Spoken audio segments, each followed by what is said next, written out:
Hello, and welcome to the snack program offered by the Rotary Club each Thursday at noon. As many of you know, the snack is different than our Tuesday program as there's a little less to it, but still a lot of nourishment.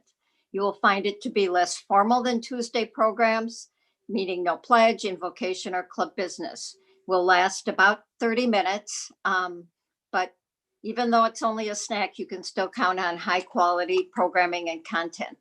Typically, we will feature a member of Rotary or a Rotary connected organization with ideas pertinent to how we're living today. Today, we welcome Rotarian Angie Tornes from the National Park Service. Angie has worked to preserve rivers, trails, and natural areas and access them for 34 years.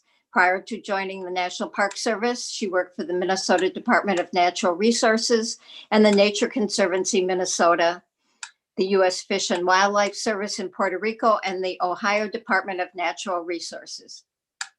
She manages the National Park Service Rivers, Trails, and Conservation Assistance Program in Wisconsin and the Hydropower Assistance Program in the Midwest. She holds a MS in zoology from Ohio State University and has a BS in biology from St. John's University and the College of St. Benedict in Minnesota. All these are very familiar names to me as a Minnesota native. She is the 2020 recipient of the River Manager of the Year Award bestowed by the River Management Society. Angie enjoys Rotary connections and opportunities. She comes from a Rotary family led by her father, a Columbus, Ohio Rotarian for 52 years. She and her husband, Mark, live in Bayview and enjoy assisting community organizations and in their proximity to Lake Michigan. Next week, please tune in on Thursday to hear from Tim Vargo, the research and community science team at the Urban Ecology Center, to hear about science in green spaces like our own backyards. Please today submit your questions via the chat button on the screen, and I'll keep an eye out for them and share them with Angie once her remarks are complete. Now it's my pleasure to turn the program to our conversation with Rotarian Angie. Mm-hmm. Well, thank you, Chris. Can everyone hear me? Yes, I'm seeing people nod yes. That's good. Okay, well, I'm very honored to be here today and am glad to be presenting to Rotary. And I am kind of, befuddled because I didn't know where to start with what to share with you. But when Mary first asked me, she asked me about the National Park Service, and I thought, well, that's a big topic. And thought I'd drill down to the projects in southeastern and eastern Wisconsin that I've been working on. But I can't help but give you the context that that the program that I am in, the Rivers, Trails, and Conservation Assistance Program, lies within the Park Service. So just a little brief background of the National Park Service. It was formed in 1916 through the Organic Act, and it rose out of basically conservationists and artists in the Hudson River School, the type of desire for protecting our equivalent of England or Europe's cathedrals were our mountains and wilderness landscapes. So the Park Service was formed in 1916, and the act that formed us, the Organic Act, is to preserve unimpaired the natural and cultural resources and values of the national park system for the enjoyment, education, and inspiration of this and future generations. And that is kind of like our Constitution, and that they did a good job of wording that. I do believe that Frederick Olmsted was also involved in the writing of that text, actually. So there's a lot of linkages to the conservation movement, obviously, in the national parks. Angie, I just want to be sure that you're not sharing your screen right now. Oh, I'm not? Oh, geez. No. Okay. Sorry about that. Okay, hang on. We'll go back. And think that's it.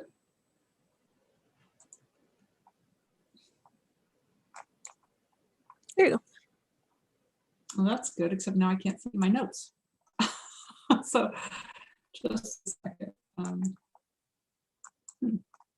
Well, you know what? I guess I can wing it.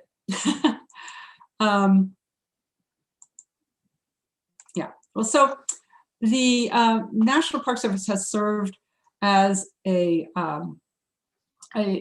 place for people during COVID to recreate, and we have across the country enabled our staff to constantly try to do what we can, riding the line between the need to provide an outdoor recreation space and the need for protection. But it's not only in the national parks that people have been resorting to, it's also the local parks, and that's what we're part of. The Park Service is a collection of programs, and one of them is the National Scenic Trail program, and this is a North Country trail, and it passes through northern Wisconsin. There's also the Ice Age Trail, which is not on this map, and there's the Apostle Islands up in Lake Superior, and then the St. Croix and the Namaquagga National Wild and Scenic Rivers in northwest Wisconsin. But the Organic Act is there at the very top, and the next statement is also part of the Organic Act, and it's the directive that the Park Service shall cooperate with partners to extend the benefits of natural and cultural resource conservation and outdoor recreation throughout this country and the world. So that's where we find our base, and our work, the Rivers, Trails, and Conservation Assistance Program, comes out of the Outdoor Recreation Act of 1963 and the National Wild and Scenic Rivers Act of 1968 and the National Trail System Act of 1968. And our own former governor and Senator Gaylord Nelson, who is the father of Earth Day, was one of the authors of the National Wild and Scenic Rivers Act.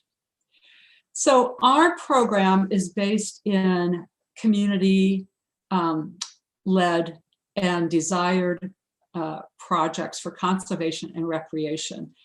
These are the types of things that we get involved in. Communities need to request our assistance, our technical assistance as a formal application.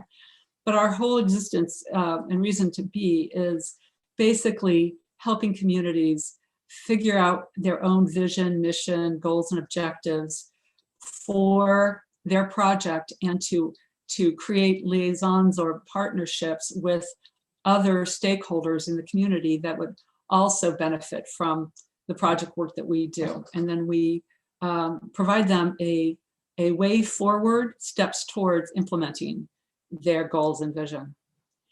And these are the types of projects in our portfolio that we work on. This is 3 out of 5, helping to create healthy communities through parks, trails, and outdoor open space, conserving natural lands, rivers, and watersheds. And that's where I've spent most of my time. I'm a river person, and trails would be secondary to me, but both are a big part of my expertise. Then working for organizational capacity of our partners. Oops, sorry. And working with the National Park Service units, of which there are very few in the vicinity. I mentioned the three units: the Apostle Islands up in Lake Superior, the Namaquagga and the St. Croix, and actually the Ice Age Trail. Those are the 3 in Wisconsin. And then we also incorporate youth into all of our projects. So, not talking about some of my favorite projects as well. I've got a lot, all my projects are good ones. I mean, my favorite, but the rest in the outstate: Merrill's River Bend Trail, that's just north of Wausau, and the Lake Superior Water Trail in the 3 states of Minnesota, Wisconsin, and the Keweenaw Peninsula in Michigan. So bringing it down to recent and somewhat close by projects. This is the Driftless Trail project, and it is between the Wisconsin River, Governor Dodge State Park, and Blue Mound State Park. And it's unique in our program across the country because it's 95% on private property. Most of our projects are on existing rights-of-way, city streets, or publicly owned land. So this Driftless Trail is 50 miles and was a request of the Driftless Area Land Conservancy to help them with this goal of, actually, it was a multi-purpose goal of protecting a linear corridor for environmental connectivity between the three major state parks and following some of these riverways, but also to provide a footpath, natural surface footpath. So we worked closely with the community and especially the landowners for a very slow and careful rollout. And I want to point out the beautiful nature of this geology over in that area, in the coulees, they call them. And this area here too, where it shows the landscape. And this is the true driftless area, meaning it has never been glaciated by any glacier whatsoever. And it's pretty unique in this country. So then a little closer to home, but actually going east, is the Fox, Wisconsin Water Trail. And it is a project along the urbanized, the industrialized, and urbanized area of the Fox River between Lake Winnebago and Green Bay. There's two Fox Rivers in Wisconsin. This one's called the Green Bay Fox. And this was a challenging one. It has, I believe it's 17 hand-managed locks in paralleling corridors, canals. So it's a series of locks and dams and canals that fall along the river. And all these dams are actually very difficult to get around. So we worked with them on this project to identify how to get around the dams, how to get through the locks, and wait your turn for a lock master to come by and let you through by hand. It was very, very interesting. And over on the lower right is the remnants of the original electricity provided for residential areas. And that was in Appleton. That was the first place that ever occurred. So to the other Fox, this is the Fox, the Illinois Fox, because it empties into the Illinois River. And it also has a long history. Every river has a story, and I don't have time to share them all. Every river is worth a presentation into itself. But this was a 220-mile project starting in Sussex, Wisconsin, just north of Waukesha, and going all the way down to Ottawa. So then zooming closer into Milwaukee area, these are the projects that we have been engaged in while we have been here for the past couple of decades. My colleague was here before me. But this is a listing over on the right of our major projects, not to include consultations. And I'm going to share with you a couple of these. The first one of a larger scale is the Milwaukee River Basin Partnership. And you see an image of the watershed on the right and the logo that we developed. And it was an effort to protect the water quality and to coordinate partners in leveraging resources to enable projects like wetland restoration, river conservation, and education and outreach materials. And this large poster on the right is an example of that.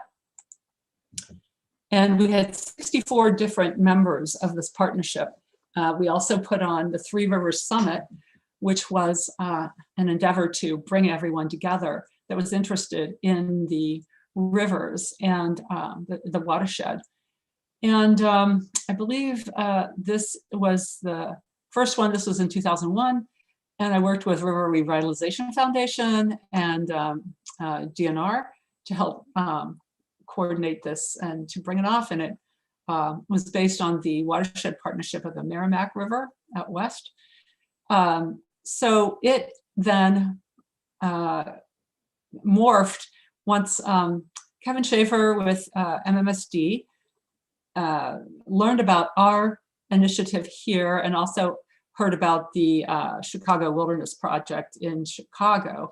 And so with his incredible resources and people and networks, the Milwaukee River Basin Partnership morphed into the Milwaukee Regional Partnership Initiative, and then changed its name eventually to Sweetwater, which is a organization based out of the Great Lakes Water Institute over on Greenfield. And they're doing phenomenal things. So then the Three Rivers Summit turned into Clean Rivers, Clean Lakes. So drilling down further, this is the Milwaukee Urban Water Trail that the Friends of Milwaukee's, or the Milwaukee River Keeper asked for assistance. And it started out, I think it was some 20 miles through the city of Milwaukee. And we provided technical assistance on creating a water trail. I'd done, probably 10 others in the Great Lakes areas prior to this. And so this was a very good endeavor. And everyone on the team identified all the different access sites and listed the amenities and if they had issues or if there was gaps in the system that needed new access sites, and developed this water trail. And it has since expanded up into Ozaukee County. And it's a wonderful effort that provides for people to get on the river and enjoy it. So focusing even closer and further, this is the view of Milwaukee and downtown Milwaukee in the distance there. And a lot of work is done in this corridor, which you see is very nicely vegetated, but probably 100 years ago was much less vegetated. Probably the first one I was involved in was the Beer Line Trail, and it was an effort led by 3 people, basically, Vince Bushell from River West, Ken Leinbach, Urban Ecology Center, and Peter Godfrey, who loved the river and lived along the river. And but mostly it was a drive from River West community to take the abandoned railroad corridor and transform it into a permanent trail. And it was a complicated endeavor because there was a development proposal to put a series of condos overhanging the cliff here, the banks, overlooking the river. And so it was difficult, but we worked with the county, the city, MMSD bought the easement. River Revitalization is the holder of the easement. It was their first land property. And now this beer line, as you see over on the left, has expanded now. The city has expanded it on up, and it's going on up to, I think it's Silver Spring. But I'll never forget the city planner back at the time said, well, the city doesn't really need the Beer Line Trail on that side of the river because we have the Oak Leaf Trail on the other side, but that's not quite the same thing. And Ken and Peter were interested in the loop concept between North Avenue and Locust.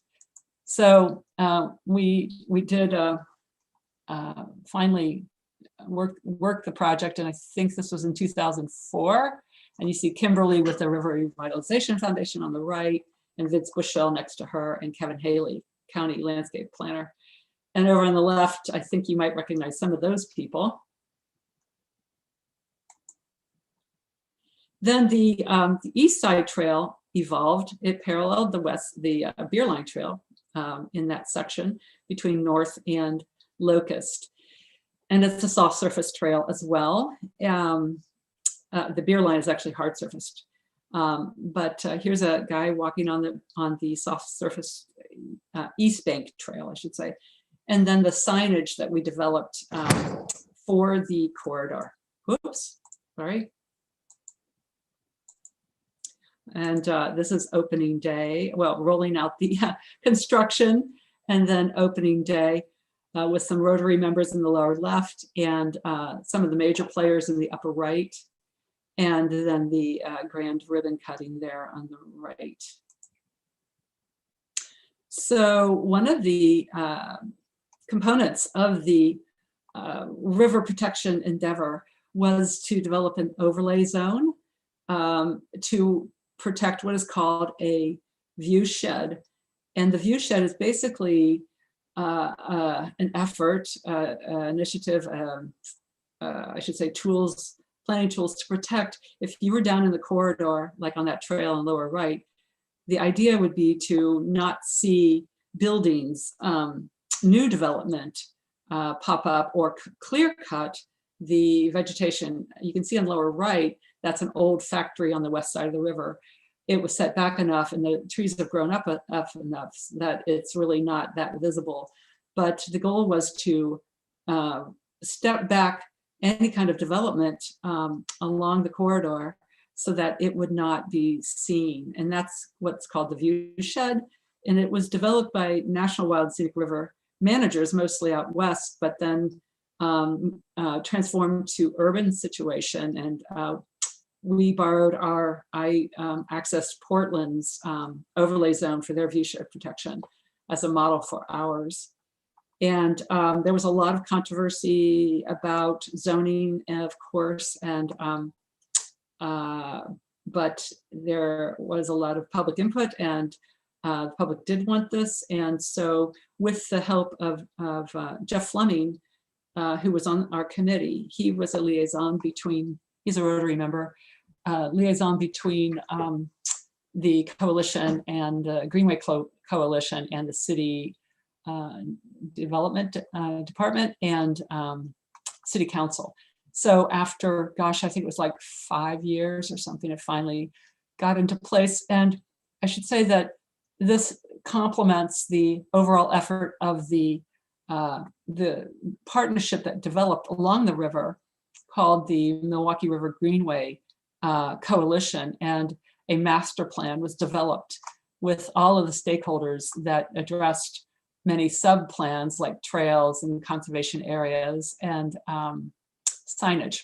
So a lot of work on the Milwaukee River, deservedly. But I'm going to shift down south and take you to the Knickknick River. And on the right, you'll see it, and you'll see that little dash line. That is the planned Knickknick River Trail. The proposed, I should say at that time, Norquist, Mayor Norquist actually bought the trail way back when, and abandoned railroad corridor. And nothing happened with it for the longest time until there was a request to convert it into something that could be usable and accessible by the public. So we had a charrette, which is a planning exercise taken from the French word en carte, because the Beaux-Arts students were designing their works at the last minute. And so these charrettes are to bring professionals in with community members and other stakeholders to design what they want along or anywhere, depending on where your focus is. And the partners that helped to put on this charrette of about 100 people are in the lower right. And this is an example. There's Cheryl Nen with the Milwaukee Riverkeeper and Nancy Ayton. Some of you, the people may know her, and both of them. And this is one of the pieces of art that came out of the charrette under this is the Knickknick River on the left, near the salmon, the pink salmon. And it shows the river channelized, because it is, or was, under I-94. But, and as you can see with this image on the right side, the red, if you were to, that's the Knickknick River, and it's also nicely vegetated, but if you were to take that red line and extend it down to lower left, that's the area, that's the bridge that you're looking under with the image on the upper left. And then on the lower left is how MMSD restored the Knickknick River corridor, removing the trapezoidal channel of the concrete. and restoring the meander, and salmon do indeed go up this and enjoy the habitat. So many benefits from that. And so zooming down on even a more microscopic scale from the larger view that we've been taking, this is a small scale project in the neighborhood of Bayview, where I live. It's called Lewis Playfield, and it was an old abandoned vest pocket park that hadn't been, I think, updated or addressed since the 1950s. And you can see this strange sculpture, which is actually a play thing, a caterpillar, which looks very unsafe in today's standards. And that was there, and there was a big tall fence along it, and nothing very inviting about it. In fact, in the middle image on the lower part, there's a city dump truck going in to pick up trash, and there was concertina wire around the field house. So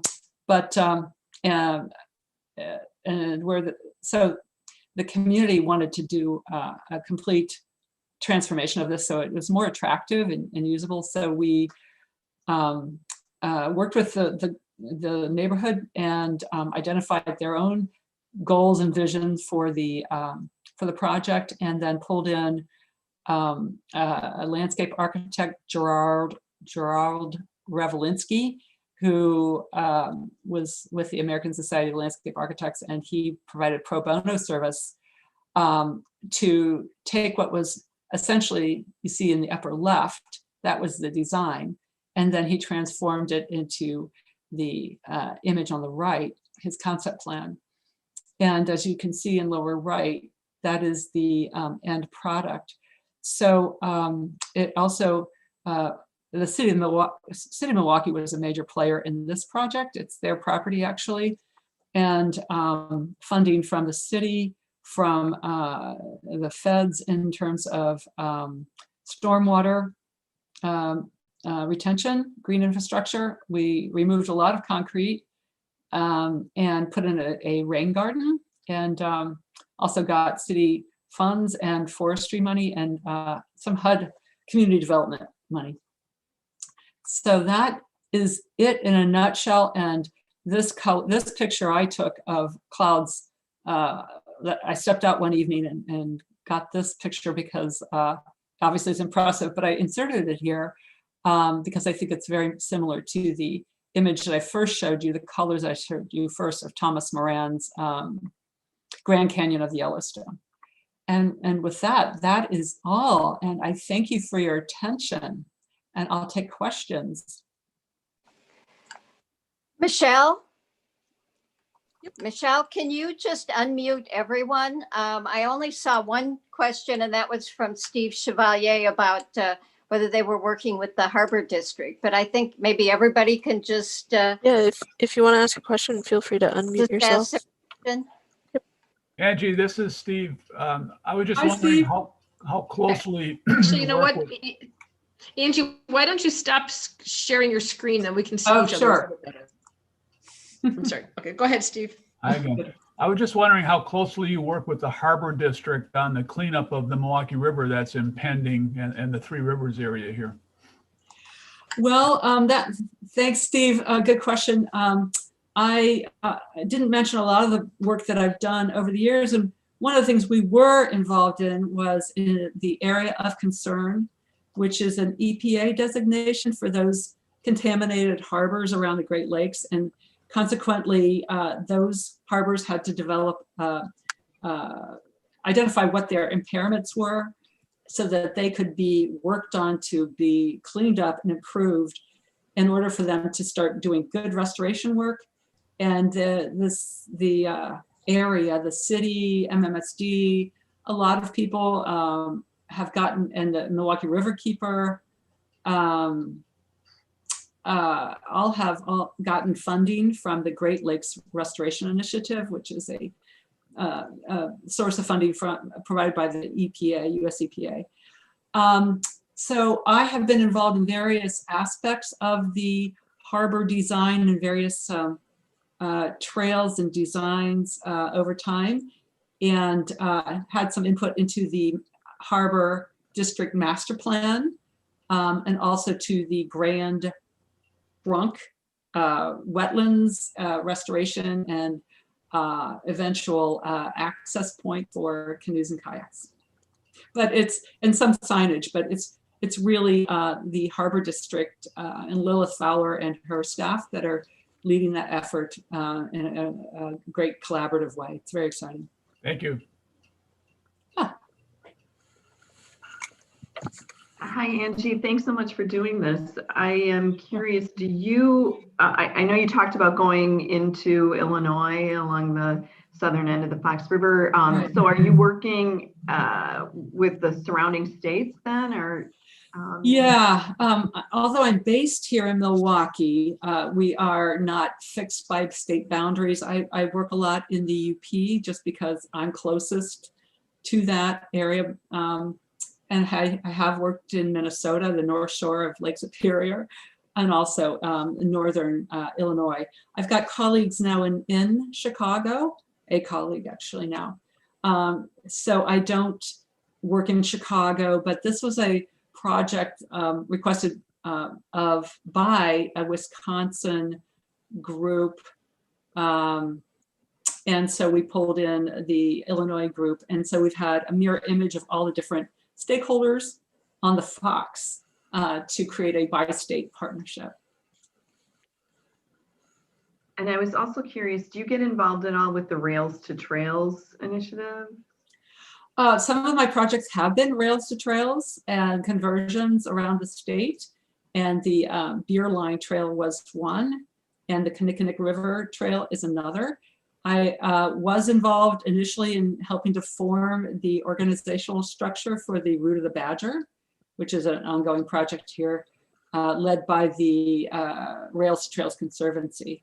But so yes, we get involved in trails of all kinds, and many of them involve a rail trail conversion. Yeah.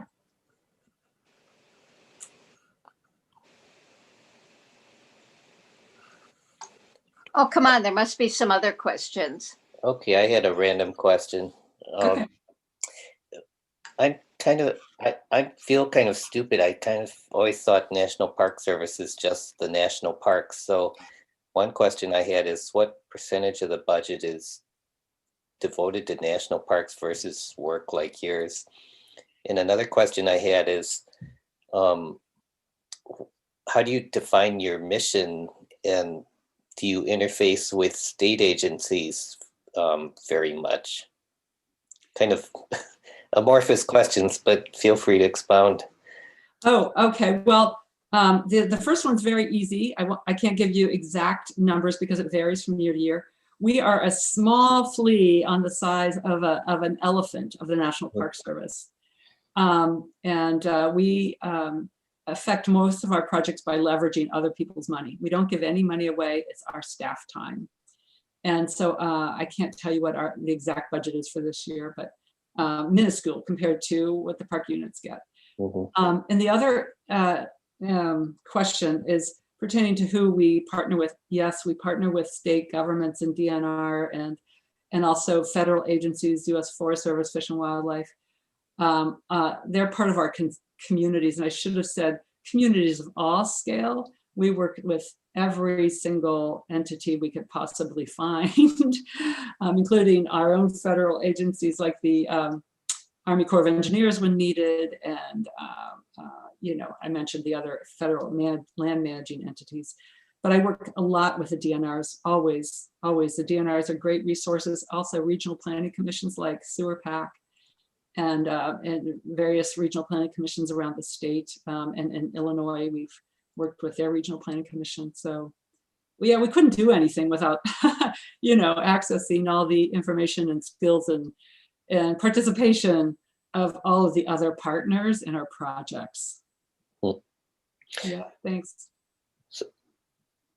So what can you, I'm just throwing this out, what could be done to help the county parks in Milwaukee County and their perennial underfunding from your perspective?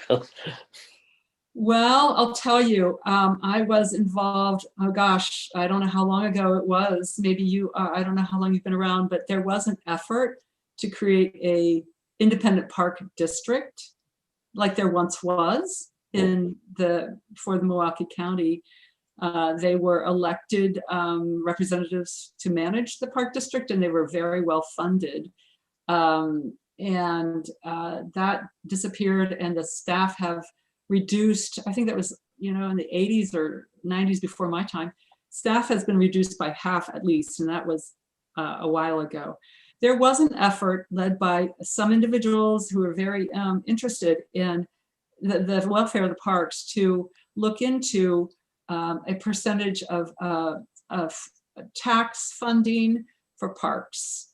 And out of that would be a managed park district. A lot of, I'm from Columbus, Ohio, and their park district is based on a percentage of the tax. And they are phenomenally well managed. It's, we're hamstrung here by the way that the funding exists. There are other ways that the Trust for Public Land was engaged to help look into that effort of pursuing a different structure and a different funding. And there was a resolution passed to support such a funding mechanism, but it was actually quashed, I think, on the state level, saying that we can't do that in a municipality. So it's something that was a lot of energy poured into, and there was some pushback by county supervisors as well, because for whatever reason. So it's an alternative scenario that, if you're very interested in that, it'd be worth looking into how other metropolitan areas and their surrounding areas manage their regional park system. Might be worth a revisit given the current county budget situation and plus COVID. Well, yeah. I do know, and maybe it's at some point, Rob Henkin is going to be talking, I think, at a Tuesday meeting, but I know that Wisconsin Policy Forum is just starting another project on parks funding and that sort of thing. And they've done a lot of, and for anybody, there are several different reports on the forum's website, which is not behind a paywall. So there's lots of information about the parks funding issue and more to come. Also, there's the park people and the Preserve Our Parks, which are local organizations that would be useful to connect with. Angie, I had a question about getting like the easements and stuff for like trails like the Driftless, and I know the Ice Age Trail is also working on getting easements. How exactly does that work, and what's the like timeline process of things like that? You're asking how does it work and what's the timeline? Yeah, like do you have to go to like private landowners like every other year and try and get their permission, or what? Oh, well, if you know anything about trail creation, and good question, Michelle, they take forever. You have to take the long view. And so you kind of create your path where you want to go. And you're constantly working on this work in progress. The Appalachian Trail took decades, if not half a century. And the Ice Age Trail, my colleagues in the Park Service have been designing that in alignment with the Ice Age Trail Alliance. And they're, like you said, continually getting easements, there are gaps, they're still designing. Is it Marquette County? I think it is Marquette County where John Muir's homestead is. But a lot of other places. And so, yes, sometimes they approach individual landowners. On the Driftless project, we certainly did. There was no, granddaddy Park Service money in the effort. So I led a group, just like I've done on all my projects, to work with the landowners and slowly and to introduce the idea so they didn't have the feel that there was a land grab by anybody. even though this was spearheaded by the Driftless Area Land Conservancy. And so actually that's on our materials, on the materials that were developed, that it's all voluntary, that landowners in the path are welcome to approach the trail, the land trust, or vice versa. So we had a lot of landowner meetings, and sometimes they were held in the landowners' homes. And they invited other adjacent landowners to hear about what the trail was proposed. And a few of the landowners have already said that they wanted easements. And in fact, the Driftless one had their grand opening on a property owned by a woman, and it's adjacent to the Pleasant Ridge. It's on a ridge that's the next ridge over from what's called Pleasant Ridge, and that's what the cheese is named after, the Blue Ribbon cheese. And it's Upland's Dairy right there. So that's all private landowners who have either agreed with our meetings or word of mouth, but there's constant back and forth. Well, and I know as a member of the Ice Age Trail Alliance and a trail user, I know they're trying to get away from easements now because, but one of the things is that easements are sometimes dependent on the behavior of trail users. And, a good example of that was there was a little parking area on Highway 18 that I think the landowners just let people use, and trail users were not very nice. And so now that they have closed that area off. Well, land management is very difficult for any public entity or even private entity, constant work. But easements are a tool. They're more affordable because you don't have to necessarily buy the whole title and property, but you don't own it. But there should be good management along with easements. They used to actually use handshake agreements, but those have gone by the wayside.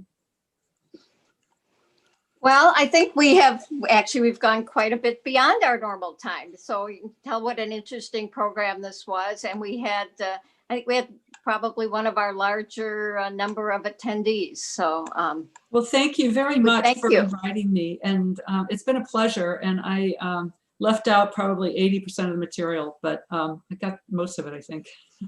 Thank you. Well, thank you. Well, we are adjourned.